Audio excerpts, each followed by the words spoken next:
Best varicose wines చికిత్సనే పొందండి. నొప్పి లేని చికిత్స కోసం సంప్రదించండి ఎబిస్ హాస్పిటల్. నమస్తే అమ్మా. నమస్తే అమ్మా. మహాశివరాత్రి శుభాకాంక్షలు మీ అందరికీ కూడానమ్మా. ఎస్, శివరాత్రి వచ్చేసిందంటే చాలా చాలా కోలాహలంగా ఆలయాలన్నీ రెడీ అయిపోతాయి. బికాస్ అవునమ్మా. కంపల్సరీ అందరం కూడా ఒక్కసారైనా రోజులో ఆలయ దర్శనం చేసుకుంటాం. ఈ శివరాత్రికి మనం ప్రతి ఏటా చేసేదే. మనం గుర్తించుకోవాల్సిన విషయాలు ఇంకొకసారి గుర్తు చేద్దాం. సో ఏమేం చేయాలి, ఏమేం చేయకూడదు. ఇప్పుడు దేవుడిని అంటే ఆదివారం మాక్సిమం ఈ సంవత్సరం పండుగలన్నీ ఆదివారమే వచ్చేస్తాయి. అదే కదా పాపం. హాలిడే మిస్ అయిపోతున్నాం మేము. ఉద్యోగస్తులందరూ బాధపడుతున్నారు, మాలాంటి వాళ్ళందరూ ఇబ్బంది పడుతున్నాం. ఎస్. సో చిత్రపటాలు కానీ మన ఇంట్లో క్లీనింగ్ కానీ అవన్నీ ఎప్పటి నుంచి స్టార్ట్ చేయాలి, అండ్ ఉపవాస దీక్ష పాటించే వాళ్ళు ఎలాంటి ఉపవాస దీక్ష ఎప్పటి నుంచి స్టార్ట్ చేయాలి, ఇవన్నీ. అమ్మా, శుభ్రం చేసుకోవడం అనేది ఎప్పుడూ చేసుకోవచ్చు అమ్మా. కాకపోతే దేవుళ్ళని రోజు శుభ్రం చేయడం చాలా మందికి కష్టం. ఇప్పుడు ఎంతమంది మందిరం ఉందనుకో, మందిరంలో ఏవో కొన్ని ఛాయాచిత్రాలు అంటే ఫోటోలు పెడతారు, కొన్ని ఫోటోలు పెడతారు, కొన్ని విగ్రహాలు పెడతారు.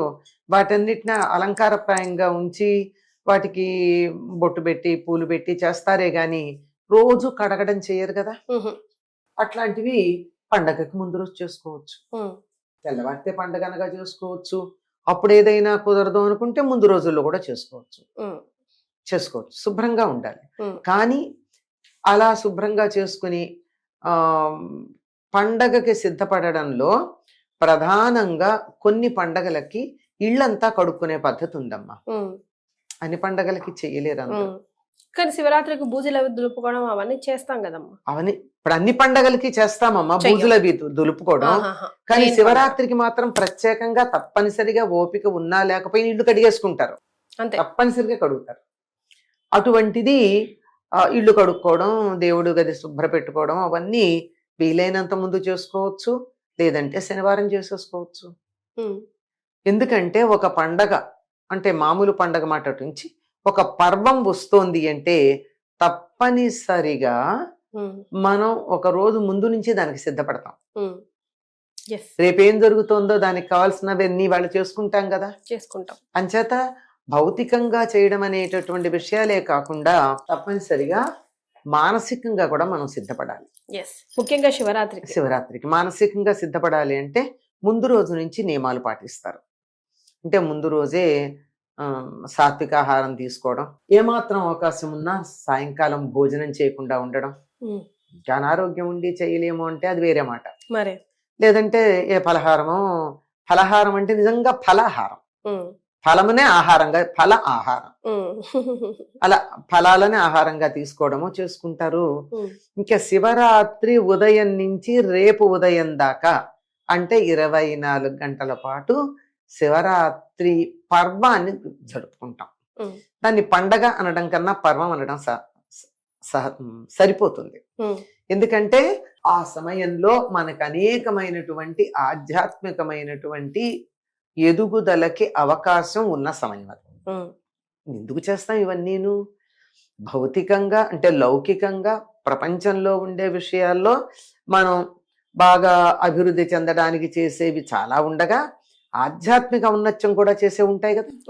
అటువంటి వాటిల్లో మనకి బాగా ఉన్నత స్థితికి తీసుకెళ్ళడానికి సహకరించేటటువంటిది మన పండగలు కూడా అమ్మా. ముఖ్యంగా ఇప్పుడు శివరాత్రి అంటే ఇంకా చలికాలం అయిపోయింది, ఎండాకాలం వచ్చేస్తుంది, శివ శివ అనుకుందాము సరి శివ శివ అంటుంది అని అంటాం. అది మామూలుగా అంటే ప్రాంతాన్ని బట్టి కొంచెం అటు ఇటుగా తేడాలు. ఒక 4 రోజులు బాడీని మాత్రం రాబోయే ఎండాకాలానికి ప్రిపేర్ చేసుకుంటున్నట్టే కదా. చేసుకుంటాం. ఇక్కడి నుంచే చన్నీళ్ల స్నానాలు. అంటే మాఘమాసం అయిపోయింది కదా, అసలు మాఘమాసంలోనే మాఘ స్నానాలను తెల్లవారుజామున స్నానాలు చేస్తారు. ఆ విధంగా అంటే కార్తీకం అయిపోయాక మార్గశిరంలో తెల్లవారుజామున చన్నీళ్ల స్నానాలు చేయాలన్న నియమం అందరికీ లేదు. ఎవరైతే ధనుర్మాస వ్రతం చేస్తారో వాళ్ళకి, వాళ్ళు కూడా నదిలోనే ఎక్కడో అక్కడ స్నానం చేయడం, సూర్యోదయానికన్నా చాలా ముందుగా చేసి వెళ్ళడం అది ఉంది. ఇక్కడ మాఘ స్నానాలకు ప్రత్యేకంగా ప్రాధాన్యం ఉంది. ఇంకా మాఘమాసంలో చివరిది అయిపోయింది కదా. ఇంకా తర్వాత నుంచి వచ్చేది శివరాత్రి 3వ రోజు నుంచి వచ్చేది ఫాల్గుణ మాసం. అంచేత ఇది తప్పనిసరిగా మార్పు, ఋతువులో వచ్చేటటువంటి మార్పుకు సంబంధించినటువంటి విషయం ఇది. ఇది శారీరకంగా, లౌకికంగా, ఆరోగ్యపరంగా మనని మనం సిద్ధం చేసుకోవడంతో పాటు ఆధ్యాత్మికంగా కూడా సిద్ధపడతాం కదా. అమ్మా. ఆ సిద్ధపడడానికి సంకేతంగా ముందు రోజునే కొన్ని నియమాలు పాటిస్తాం. ఉదయం నుంచి రేపు ఉదయం 24 గంటల వరకు శివనామ స్మరణతో ఉంటాం. దీంట్లో ప్రధానంగా చెప్పేటటువంటి నియమాలు ఏమిటంటే, శివుడికి అభిషేకం చేస్తాం, తర్వాత ఉపవాసం ఉంటాం, రాత్రి జాగరణ చేస్తాం. ఇవి కదా. ఎస్. ఈ అభిషేకం అయిన తర్వాత ఆయనకి చేసేటటువంటి అర్చనే ఉంది బిల్వార్చన. పెద్దగా ఆయనకి మీరు రకరకాల పూలు తెచ్చి చెయ్యండి, రకరకాలైనటువంటి వస్తువులతో చెయ్యండి అని చెప్పంగాని అభిషేకంలో కూడా ఒక్కొక్క ద్రవ్యంతో అభిషేకం చేస్తే ఒక్కొక్క ఫలితం ఉంటుందని కూడా మనకి చెప్తూ ఉంటారు. అవన్నీ చేయలేకపోయినా జలాభిషేకం చేయడానికి అభ్యంతరం ఏముంది? మరి ఏదో చెప్తారు, చారెడు నీళ్లు, చిటికెడు విభూతి, ఒక బిల్వం అట. ఆయనకి చాలా సంతోషిస్తాడు ఆయన. ఇక్కడికి వచ్చేటప్పటికి చాలా మందికి సందేహాలు. ఉపవాసం అంటే ఏమిటి, ఎలా చేయాలి, ఎప్పుడు చేయాలి, ఎప్పుడు విరమించాలి, ఒకవేళ మధ్యలో ఆకలిస్తే ఏంటి పరిస్థితి? ఉప అంటే సమీపంలో, వాసం అంటే ఉండడు. ఎన్నో సార్లు చెప్పుకున్నాం, మళ్ళీ చెప్పుకుందాం. ఎందుకంటే ఇంతకు ముందు వినని వాళ్ళు ఉండొచ్చు, విన్నా మర్చిపోయిన వాళ్ళు ఉండొచ్చు. అంచేత ఏమిటి, ఎవరి సమీపంలో ఉండడం? ఇది శివుడికి సంబంధించిన వేడుక గనక, శివ సంబంధమైంది గనక శివుడికి సమీపంలో ఉండడం.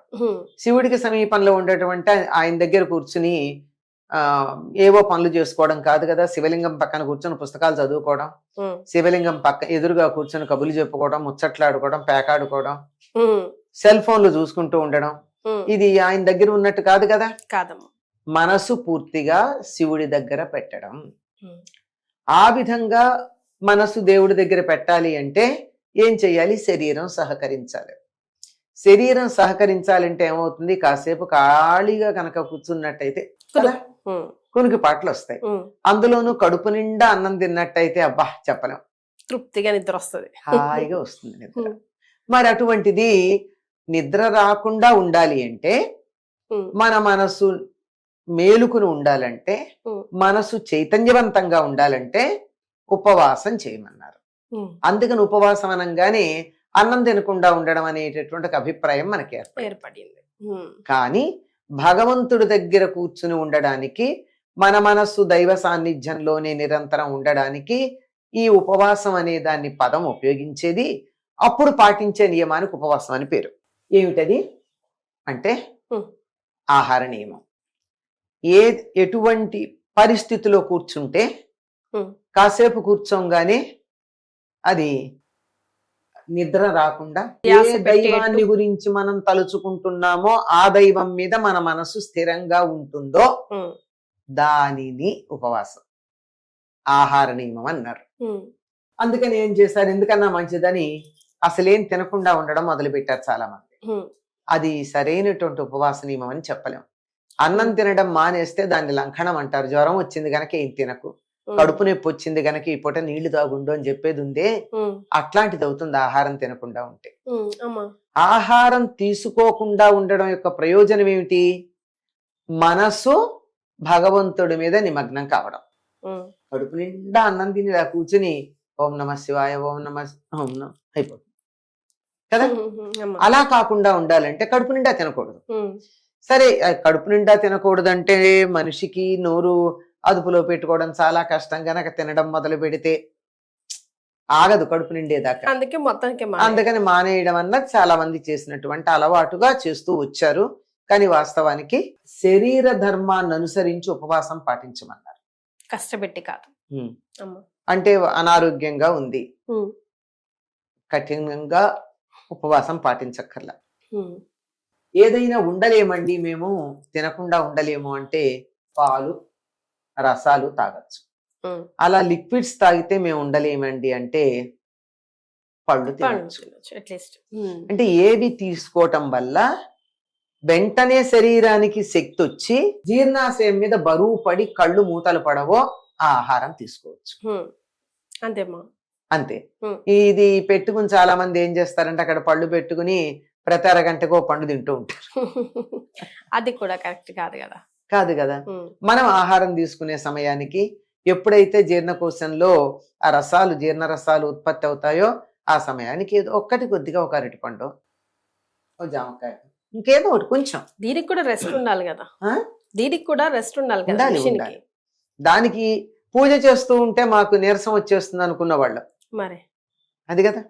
ఎందుకంటే నిజంగా త్రికరణ శుద్ధిగా పూజాధికాలు నిర్వర్తిస్తూ ఉన్నప్పుడు చాలా శక్తి కలుగుతుందమ్మా లోపల. శక్తి ఉత్పన్నమయ్యి మామూలు కన్నా ఆకలి కూడా వేస్తుంది. మీరు గమనించండి, ఏదైనా పూజలు చేస్తే మామూలు కన్నా ఎక్కువ అన్నం తింటాం.